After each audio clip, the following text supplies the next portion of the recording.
हरे कृष्ण, त्याग से ही शांति है। कैसे? आइए एक दृष्टांत सुनते हैं। हमारे गुरु महाराज बताते हैं कि एक चील थी, वो आकाश में उड़ रही थी। उड़ते उड़ते वो जब जमीन पे आई तो एक सुंदर तालाब का किनारा देखा और उस किनारे पे वो बैठ गई। शीतल हवा चल रही है, फूल खिले हुए हैं, वो चील सुकून से बैठी थी। अचानक उसकी दृष्टि पड़ी कि थोड़ी दूरी पर एक मांस का टुकड़ा पड़ा है।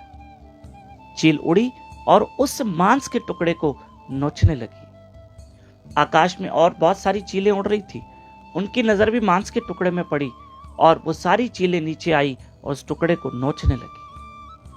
अब बहुत सारी चीलें जमा हो गई, जिसके कारण जो पहले वाली चील थी वो बहुत डिस्टर्ब हो रही थी, क्योंकि सारी चीलें क्या चाह रही थी, मैं खाऊं, तो छीना झपटी हो रही थी, हर कोई उस पर झपटा मार रहा था।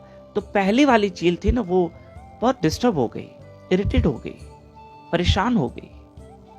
मन में सोचा, तालाब के किनारे बैठी थी तो बड़ी सुकून से बैठी थी, पर ये मैं अचानक इतनी डिस्टर्ब क्यों हो गई हूं?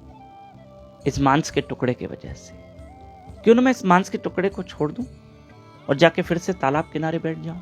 उसने उसको छोड़ दिया, मांस के टुकड़े को छोड़ दिया और उसका त्याग किया, और त्याग करके फिर से उस तालाब के किनारे पर सुकून और शांति से बैठ गई। फिर से उसके जीवन में शांति और सुकून था।